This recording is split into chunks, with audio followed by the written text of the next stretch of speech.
നിനക്ക് എന്ത് പറ്റി? ഒന്നുമില്ല. എന്തുകൊണ്ടാണ് അയാളെ കൊല്ലാ വിട്ടത്? വെറുതെ. വെറുതെയോ?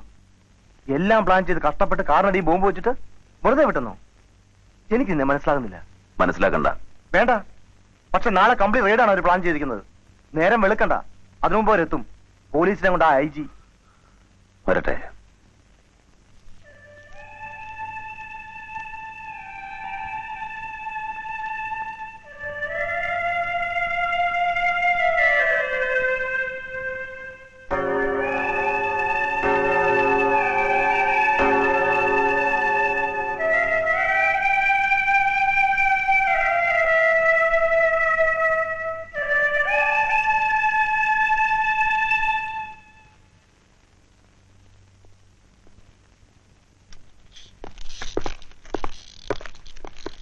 Search!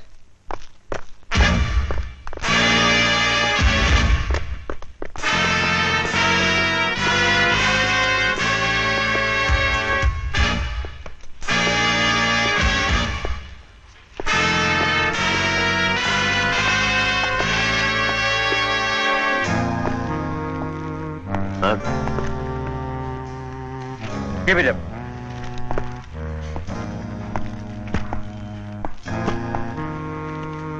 Stop there!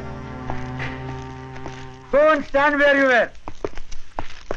റെയ്ഡ് കഴിയുന്നതുവരെ ആരും നിൽക്കുന്ന സ്ഥലത്ത് നിന്ന് അനങ്ങരുത്. ജെയിംസ്. സർ.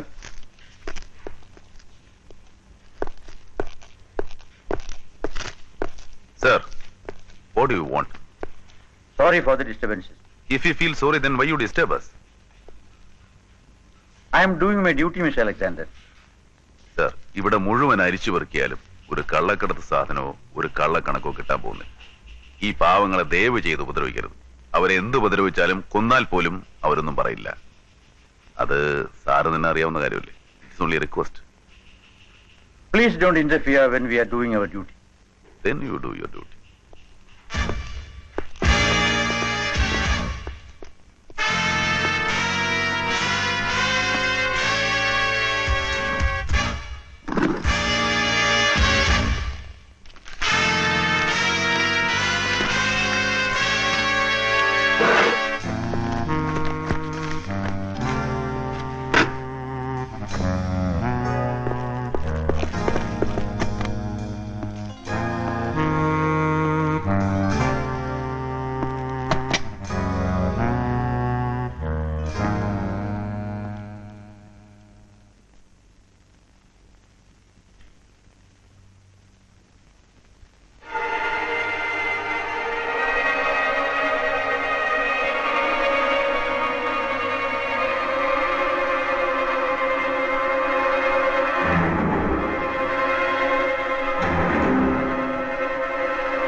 അല്ല ലക്ഷ്മി, ഇനി ആണെങ്കിൽ തന്നെ അവനൊന്നും എന്റെ വിനുവല്ല, അലക്സാണ്ടറാണ്. ബേസിക്കലി ക്രിമിനലായ ഒരു കള്ളക്കടത്തുകാരൻ. IG ബാലകൃഷ്ണന്റെ ഭാര്യയ്ക്ക് അങ്ങനെ ഒരാളുമായി ബന്ധം പാടില്ല. നീ അവിടെ പോകാനോ അവനെ കാണാനോ പാടില്ല. That will affect my reputation. അപ്പൊ എന്നെക്കാളും എന്റെ ദുഃഖത്തെക്കാളും എന്റെ കണ്ണീരെക്കാളും വലുതാണോ ബാലേട്ടന്റെ റെപ്യൂട്ടേഷൻ? അതെ, നിന്റെ ഈ അലക്സാണ്ടറെ പിടിക്കാനാണ്, അവനെയും അവന്റെ സാമ്രാജ്യത്തെയും തകർക്കാനാണ് ഗവൺമെന്റ് എന്നെ ഇങ്ങോട്ട് അയച്ചത്. നാളെ അവൻ എന്റെ ഭാര്യയുടെ സീമന്തപുത്രനാണെന്ന് അറിഞ്ഞാൽ നഷ്ടപ്പെടുന്നത് എന്റെ മേലുള്ള വിശ്വാസമായിരിക്കും. എന്റെ ഔദ്യോഗിക ജീവിതത്തിൽ ഞാൻ എന്നോളം നേടിയ മാന്യതയും പദവിയും എല്ലാം. മാത്രമല്ല, നമ്മുടെ മകളുടെ ഭാവി. അതെല്ലാം കളഞ്ഞു ഒളിച്ചിട്ട് നിനക്ക് അലക്സാണ്ടർ വേണോ? പറയൂ ലക്ഷ്മി. ഞാൻ എന്റെ ജോലി രാജിവെക്കാം. നിന്നെ അവന്റെ അടുത്താക്കിയിട്ട് മോളെയും കൂട്ടി പൊയ്ക്കോളാം. കാരണം അവൾക്ക് അങ്ങനെ ഒരു ബ്രദർ ഉണ്ടാകാൻ പാടില്ല. അവളുടെ അമ്മയ്ക്ക് വിവാഹത്തിന് മുമ്പ് അങ്ങനെ ഒരു പുത്രൻ ഉണ്ടായതായി ഈ ലോകം അറിയാൻ പാടില്ല. നാമായിട്ട് അവളുടെ ഭാവി നശിപ്പിച്ചുകൂടെ? ഞാൻ അവളെ കൊണ്ട് പൊയ്ക്കോളാം.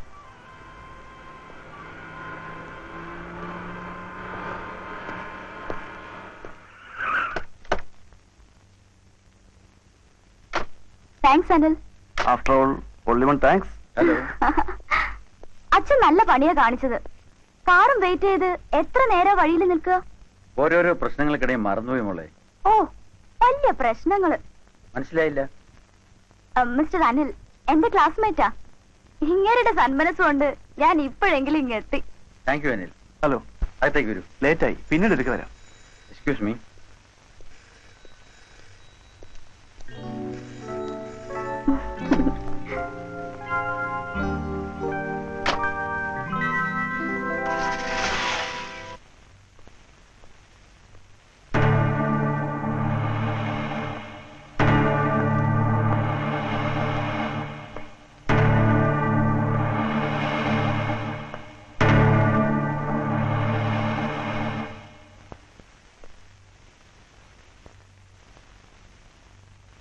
വിനു. ഞാൻ നിങ്ങളുടെ വിനുവല്ല. I am Alexander. വിനു നീ? അല്ല, നിങ്ങൾ കാള് മാറിപ്പോയിരിക്കുന്നു. നിങ്ങളുടെ വിനുവിനെ എനിക്കറിയില്ല. അമ്മയോട് നീ കള്ളം പറയുന്നു. അമ്മയോ? നിങ്ങളോ? ആ വാക്കിന് ഒരുപാട് അർത്ഥങ്ങളുണ്ട്. അതിൽ വാത്സല്യമുണ്ട്, സ്നേഹമുണ്ട്, ത്യാഗമുണ്ട്. അതൊന്നും നിങ്ങൾക്ക് ചേരില്ല. ആർക്കും വേണ്ടാത്ത തന്തയില്ലാത്ത ഗർഭത്തെ അബോർട്ട് ചെയ്യുന്ന സ്ത്രീകളെ പറ്റി കേട്ടിട്ടുണ്ട്. പിഴച്ചുപറ്റ ചോരക്കുഞ്ഞിനെ തെരുവിൽ വലിച്ചെറിഞ്ഞ് പുതിയവനെ തേടി പോകുന്നവരെ പറ്റി കേട്ടിട്ടുണ്ട്. അവരെയൊന്നും അമ്മയെന്നാരും വിളിക്കാറില്ല. എന്ത് വേണമെങ്കിലും വിളിച്ചോളൂ. എല്ലാ വിശേഷണ പദങ്ങളും എനിക്ക് ചേരും. വേണ്ട. തെരുവിൽ വളർന്നവന്റെ നാവിൽ തെറികളും തെമ്മാടിത്തമേ വരൂ. നിങ്ങളെപ്പോലെ സമൂഹത്തിൽ സ്ഥാനവും മാനമുള്ളവർക്ക് അത് കേട്ടാൽ അറയ്ക്കും. ഇല്ല, നിന്നെ നഷ്ടപ്പെട്ടിട്ട് എനിക്ക് കിട്ടിയ സ്ഥാനവും മാനവും പദവിയും അതിലൊന്നും ഞാൻ സന്തോഷിച്ചിട്ടില്ല. എവിടെങ്കിലും നീ സുഖമായിട്ടുണ്ടെന്ന് അറിയാൻ,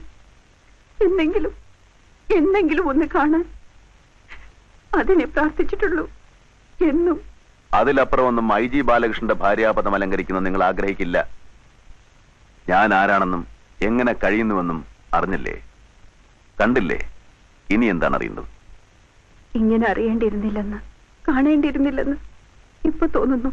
പിന്നെ കണ്ടയുടനെ, വിനു എന്ന് കേട്ട ഉടനെ അമ്മയെന്ന് വിളിച്ച് ഓടി വന്ന് കെട്ടിപ്പിടിക്കുമെന്ന് വിചാരിച്ചോ?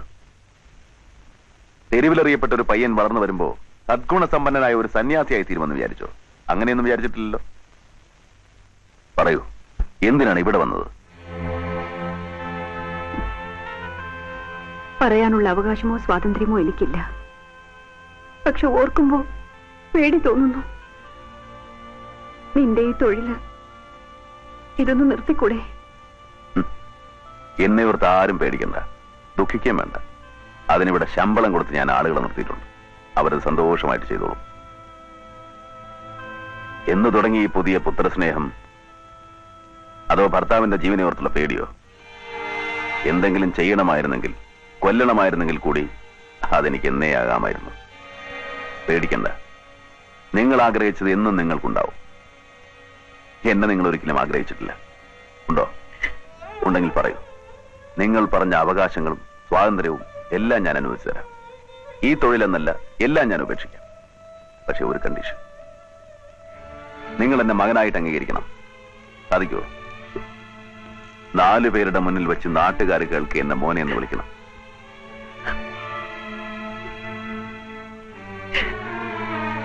ഒരു കാര്യം കൂടെ ചോദിച്ചോട്ടെ. നിങ്ങൾക്കെങ്കിലും അറിയാമോ എന്റെ അച്ഛനാരാണെന്ന്?